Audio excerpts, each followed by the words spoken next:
Salut, c'est Karim et aujourd'hui on se retrouve pour une nouvelle vidéo dans laquelle nous allons ajouter une fonctionnalité qui va permettre à notre joueur de sauter.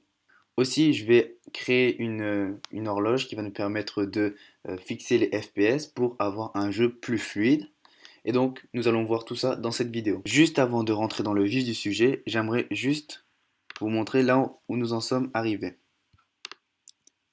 Donc ici, notre joueur peut se déplacer sur un sol et il peut se déplacer vers la droite et vers la gauche. Aussi, nous avons fixé le fait que notre joueur ne peut pas sortir de l'écran. Et maintenant, nous allons implémenter le fait que notre joueur va pouvoir sauter à partir du moment où j'appuie sur la flèche du haut.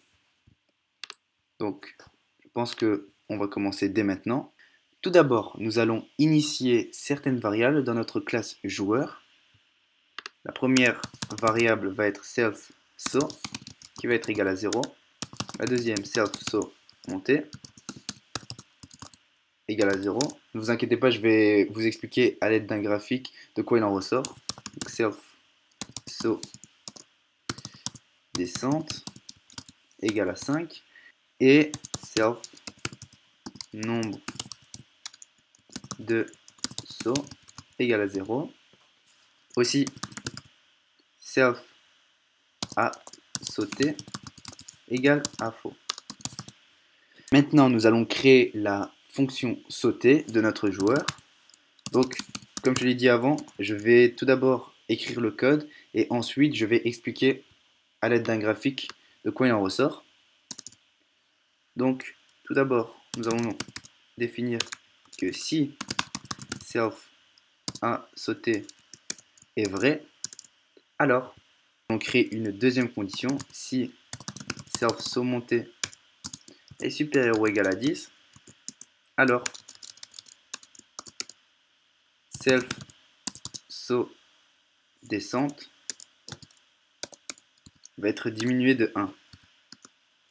Et self saut va correspondre à self saut descente, comme ceci.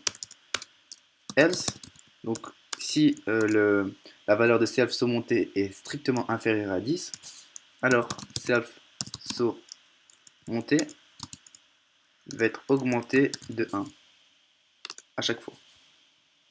Et pareil, nous allons définir, en tout cas nous allons réassigner la valeur de self saut à self saut monté, comme ceci.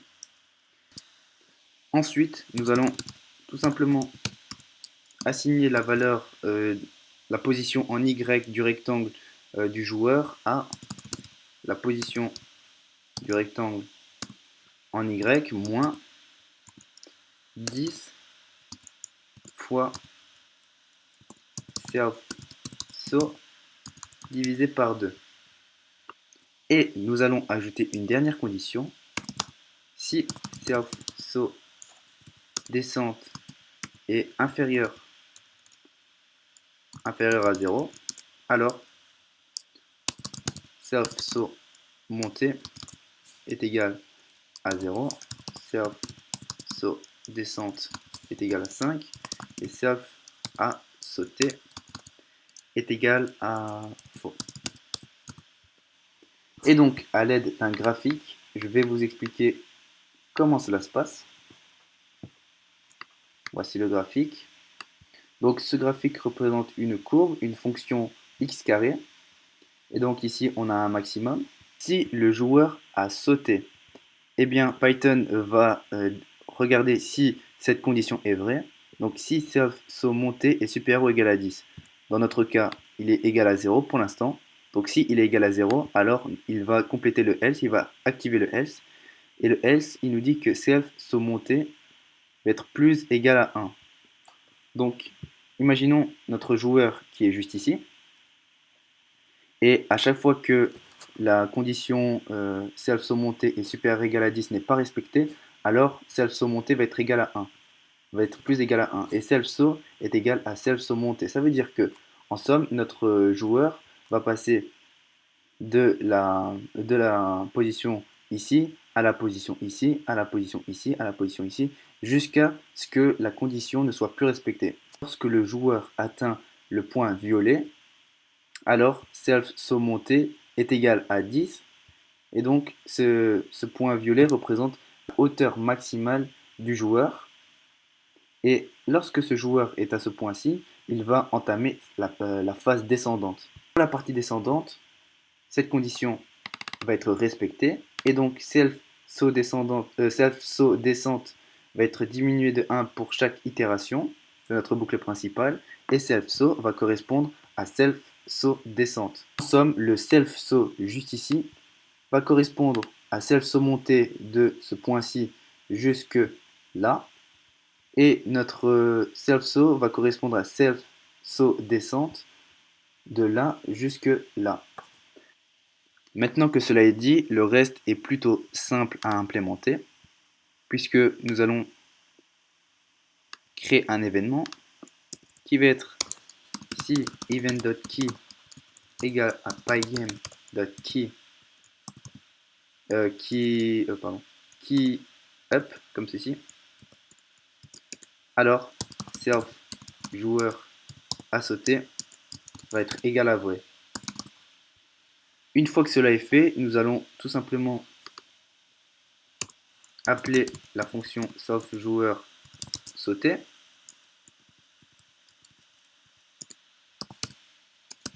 comme ceci. Une fois que cela est fait, nous allons exécuter le programme pour voir ce que ça donne. Donc là, j'ai appuyé sur la flèche du haut et le saut a bien été respecté. Cependant, le joueur ne prend pas en compte le sol et donc c'est un problème. Aussi, un deuxième problème, c'est que lorsque j'appuie plusieurs fois sur la flèche de haut, mon joueur va effectuer plusieurs fois le saut. Et ça aussi, c'est un problème. Du coup, nous allons régler ces deux problèmes-là juste maintenant. Donc, nous allons commencer par définir une variable qui va s'appeler self collision sol égale à faux pour l'instant. Nous allons mettre juste ici self collision sol égale à vrai, puisque ici, rappelez-vous, lorsque nous avons déterminé cette condition nous a permis de définir que s'il y a une collision entre le sol, entre le rectangle du sol et le rectangle du joueur, alors la résistance est de moins 10 et maintenant la collision avec le sol est vraie. Ensuite, nous allons créer une nouvelle condition qui va nous permettre de vérifier si en tout cas si le joueur a sauté et si la collision avec le sol est vraie.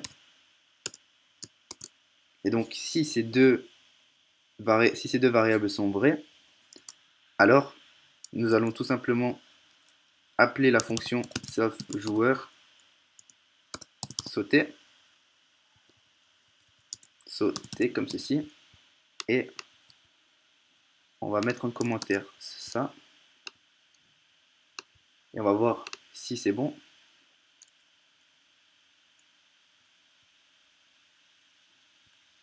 Voilà, donc là on a réglé le problème par rapport au sol, et maintenant il ne nous reste plus qu'à régler le problème lorsque le joueur saute dans le vide.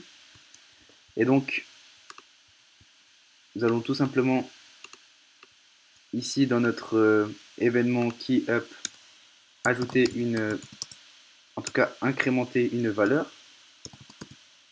self nombre de sauts, qui va être plus égal à 1, et juste, où est-ce que c'est? Ah ouais, juste ici.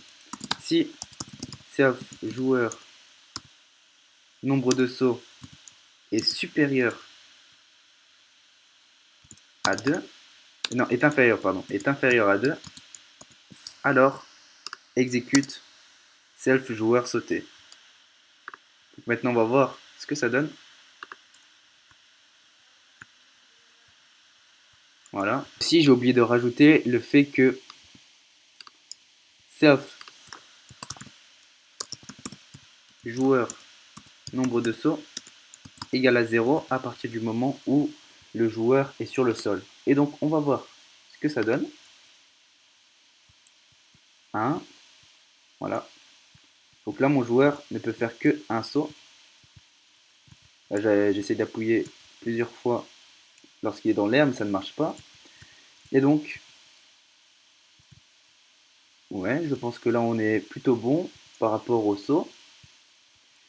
Et la dernière fonctionnalité que je voudrais rajouter, c'est les FPS, en tout cas la gestion des FPS.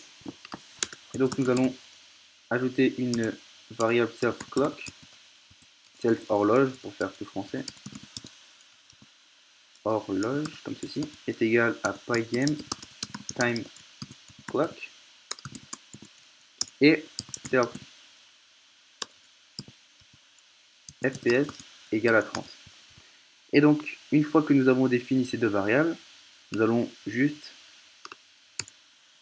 utiliser la méthode self-clock